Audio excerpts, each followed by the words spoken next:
Hi Bruins and Highlanders, welcome back to our Read Aloud. Today we'll be reading the next part of the Henry and Mudge series. If you remember, we left off where Mudge was talking about how much he loves Henry. He was talking about how he loves to look at him and he loves to lick him and fall asleep with him.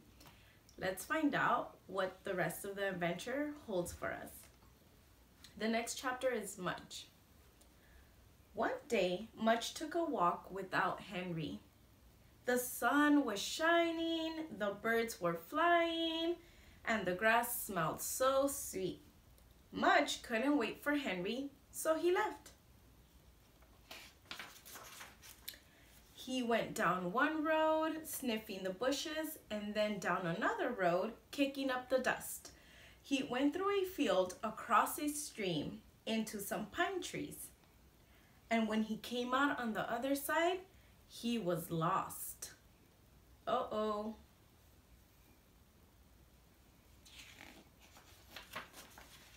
He couldn't smell Henry. He couldn't smell his front porch. He couldn't smell the street that he lived on. Mudge looked all around, but he didn't see anything or anyone that he knew. Bruins and Highlanders, let's stop and think. We know that good series writers give us a problem and a solution. What is the problem in this part of the story? Yeah, Mudge is lost. How is he going to find his way back home? Is that going to be the solution? Let's find out. He whined a little, alone without Henry. And then he laid down, alone without Henry.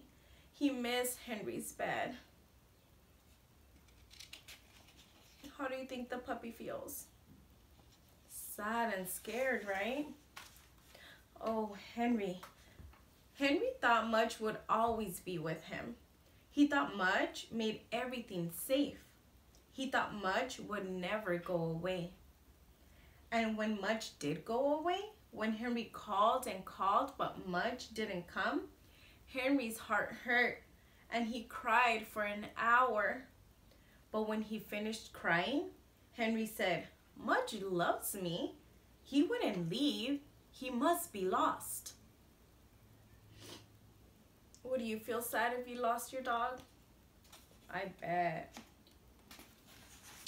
So Henry walked and walked, and he called and called, and he looked and looked for his dog Mudge. He walked down one road, then down another road. The sun shone as Henry ran through a field, calling and calling. The birds flew past, and he stood beside a stream, calling and calling. And the tears fell again, and he looked at the empty pine trees for his lost dog. "Mudge!" he called one last time. Oh no, have we found a solution to the problem? Not yet. And Mudge woke up from his lonely sleep, and then he came running. Henry and Mudge. Every day when Henry woke up, he saw Mudge's big head. And every day when Mudge woke up, he saw Henry's small face. They ate breakfast at the same time. They ate supper at the same time. And when Henry was at school, Mudge just laid around and waited. Mudge never went for a walk without Henry again. And Henry never worried that Mudge would leave. Because sometimes in their dreams, they saw the long silent roads and wide fields and deep streams and pine trees. And in those dreams, Mudge was alone and Henry was alone. So when Mudge woke up and knew Henry was with him, he remembered that dream and he stayed close. And when Henry woke up and knew Mudge was with him, he remembered that dream and the looking and the calling and the fear, and he knew he would never lose Mudge again. The end. Bruins and Highlanders, wasn't this a sweet story? I really enjoyed how the author made a problem and had the characters lose each other for a little bit, but then gave us a solution that they were able to find each other. Stop and think, what was your favorite part of the story? You could share it with your reading buddy, or you could share with someone at home.